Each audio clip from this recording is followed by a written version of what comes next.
राधा स्वामी। राधा स्वामी दयाल की दया, राधा स्वामी सहाय, राधा स्वामी। जन मारी तो छोड़ जावे रे, जब आवे काल का बुलावा।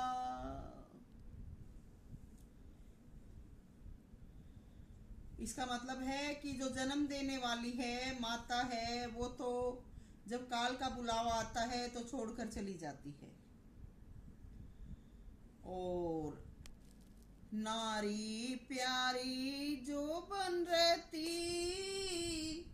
जो बिघटे ना दे साथ, बेटी बहना नीति की रहना सके साथ। एक सत्य गुरु माँ दिए नादी, आदि अनादि वास। जो तुम्हें चालो सत मारेगी, पकड़े चले थारा हाथ। गते करावे मानुष जन्म की,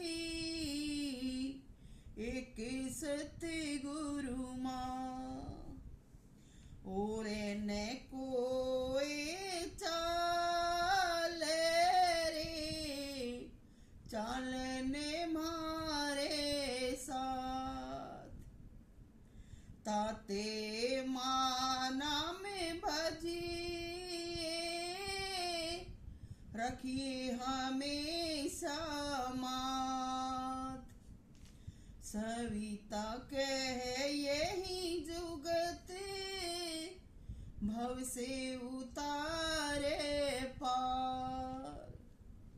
अपनावेंगे वो तेरी जाएंगे बाकी, खावे जन्म जन्मांतरे मार। तो आज की इस वाणी में सतगुरु ये संदेश देते हैं कि जो जन्म देने वाली माता होती है, वो जब उसका समय आता है, काल का बुलावा आता है, तो छोड़कर असमय ही चल भी देती है। और जिस नारी के मोह पास में हम बंधे रहते हैं, वो भी हमारा जब तक साथ देती है, जब तक हम जवान हैं। और जब हमारी जवानी घटती है, उम्र जाती है, तो वो भी साथ छोड़ देती है। कोई कोई है जो भागी, जो समझदार होती है, कोई कोई ही साथ निभाती है। और बेटी बहना की का जिक्र करें तो ये सब हमने जो समाज में, संसार में नीति बनाई है, उसके अनुसार ही हमारे साथ रह सकती हैं। बाकी ये भी समय के अनुसार साथ छोड़ देती हैं।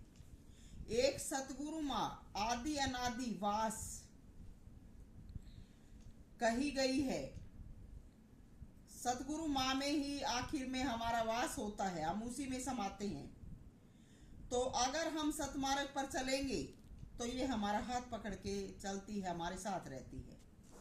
और यही सतगुरु माँ हमारी गत करवाती है, और कोई साथ नहीं चल सकता।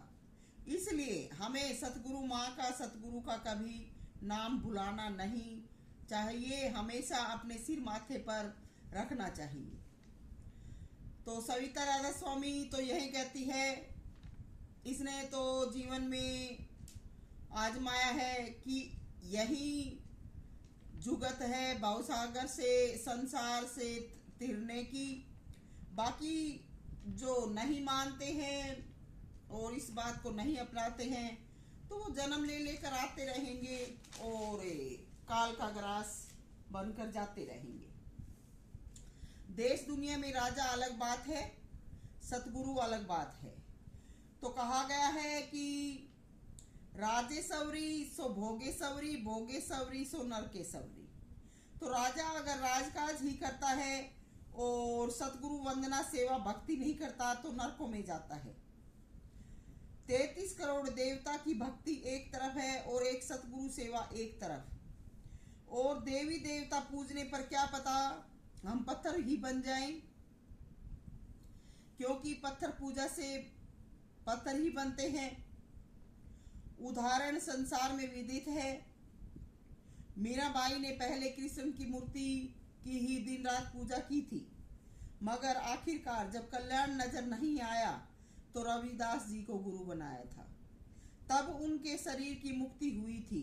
तो सतगुरु सेवा ही सबसे जरूरी है और सर्वोत्तम है। और मैं कभी झूठ नहीं बोलती। संत ताराचंद तो ये भी कहता था कि जिसके सिर पर सतगुरु का हाथ नहीं रखा गया वो क्या पता किस योनि में आए। जब सतगुरु सिर पर हाथ रखता है तब 84 की जूनी से जीव मुक्त होकर इंसान का चोला प्राप्त करता है। और मैंने भी गुरु से नाम लेकर ये बात आजमाई है कि ये बात सत्य है या नहीं है। मैं जीवन में प्रैक्टिकल हूँ, किसी की कहा सुनी पर विश्वास नहीं करती। तो देहधारी माँ तो हर योनि में मिल जाती है, पर सतगुरु माँ नहीं मिलती। बड़े ऊंचे भाग से लाखों जन्मों से सतगुरु शरण में सेवा करने से ये मौका हमें मिलता है। और उसमें भी दर्शन देने के बाद अगर हम चूकते हैं तो हमें फिर जन्म मरण के चक्कर में आना पड़ता है और फिर दुख यातनाएं सहन करनी पड़ती हैं, क्योंकि कर्म का लेख बहुत जबरदस्त होता है। कर्म भुगते बिना जीवन में शांति नहीं पा सकते। इसलिए कहा है, मात पिता मिल जाएंगे 184 माए, गुरु सेवा और बंदगी फिर मिलन की नाही। ये उपदेश मैं आज हमारे देश में जितने भी नेता राजनेता बने हैं वो अपनी ही बातें मनवाने पर उतारू हो चुके हैं। हर किसी पे अपनी मनमानी थोप रहे हैं। इसलिए ये सत संदेश भी देना जरूरी है। तो कहा है कि माता पिता मिल जाएंगे 184 माहे, गुरु सेवा और बंदगी फिर मिलन की नाई। हर योनि में पैदा इस माता पिता से ही है। और जीव वैसे कई प्रकार से पैदा होता है, पसीने से, पानी से, धरती से और माता पिता के मिलन से। तो माता पिता तो दुर्लभ बात नहीं है। एक सतगुरु सबसे दुर्लभ चीज है। कहा है, सतगुरु खोजो ए प्यारी, जगत में दुर्लभ रतन यही। एक सतगुरु मिलना हासी खेल नहीं है। एक कबीर जी का शब्द है, उसमें आया है, वो कहते हैं कि करो ना जतन सखी सैया मिलन की, सैया मिलन की, पिया मिलन की, करो ना जतन सखी सैया मिलन की, करो ना जतन सखी सैया मिलन की, पैया पड़न की। तो आगे कहते हैं कि देवी देवता पितर भवानी, ये मार्ग 84 पड़न की, करो ना जतन सखी सैया मिलन की। तो एक सतगुरु प्रीतन के बिना जीव का योनि चक्कर व आवागमन नहीं मिट सकता। सतगुरु पुरुष रूप से, सतगुरु माँ शक्तिशाली चीज है। सतगुरु पुरुष रूप भी माँ की दिल्ली संगत सोबत में खुशी पाता है। तो माँ रूप बड़ा हुआ कि नहीं। तो राजा का आध्यात्मिक जगत में कोई स्थान नहीं है। अगर किसी को राजकोष मिलता है तो अपना कार्य सुचारू रूप से करे। अगर राजा सतगुरु की, भगवान की भक्ति करता है और राजा के पद पर रहता है तो अगला जन्म फिर उसको अच्छा मिल जाता है। तो सतगुरु के बिना इस जीव की, इस शरीर की कोई गत नहीं है। तो राजा अपना काम सुचारू रूप से करे, सबम को खुदा या कर्ता न माने। और राजा की सीट पर बैठकर भी जनता जनार्दन कार्य ईमानदारी से निपटाए। भगवत भक्ति कोई किसी भी प्रकार करता है, अपनी मनमानी ना करे, ना मनवाए। एक सतगुरु को ही उपदेश का हक है, वो जीवों को संदेश देने का है। अगर कोई जीव ना माने तो सतगुरु सूक्ष्म रूप से जीव को मनवाने की कार्रवाई की ताकत रखते हैं। जीव जाति हिंसा ना करे, सभी प्यार प्रेम से रहें।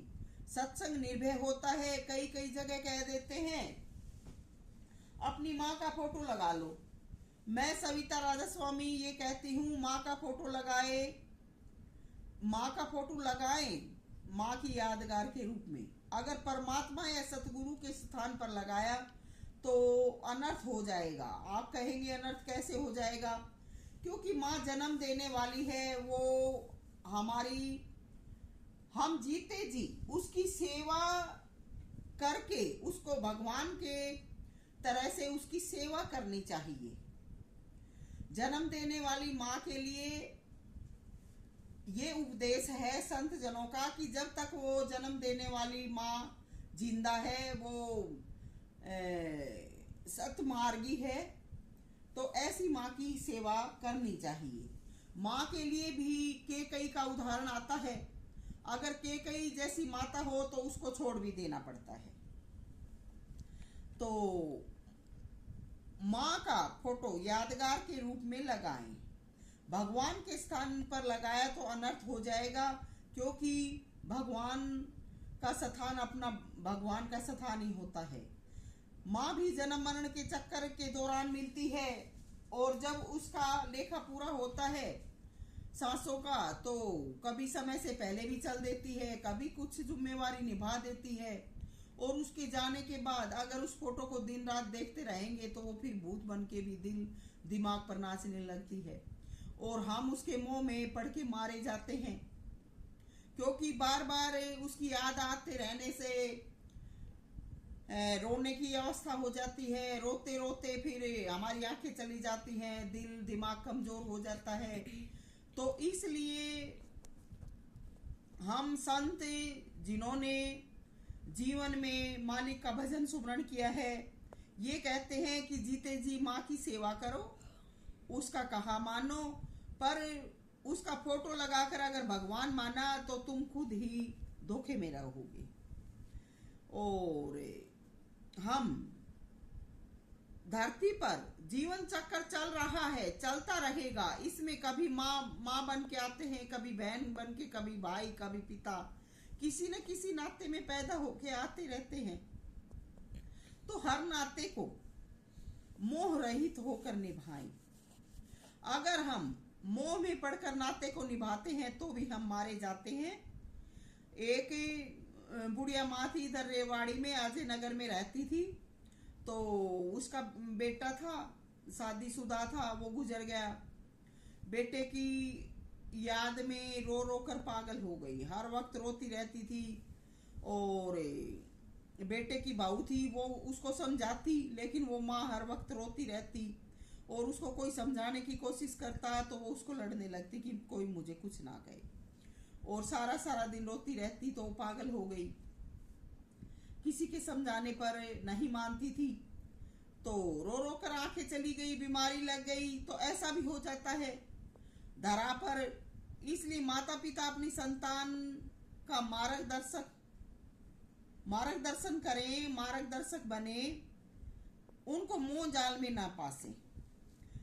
और दूसरी घटना मेरे गांव की है। मेरे गांव में दूधवा की ही बात है। हमारा एक चाचा है, छाजूराम में, जाट जाति का, उसका एक ही बेटा था, और वो चाचा जी MBBS डॉक्टर थे रोहतक में, अब भी हैं। तो काफी साल पहले की बात है।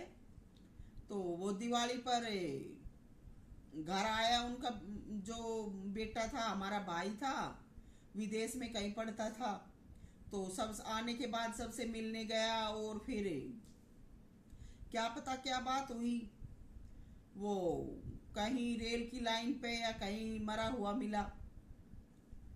तो हमें भी खबर मिली, हम भी गए।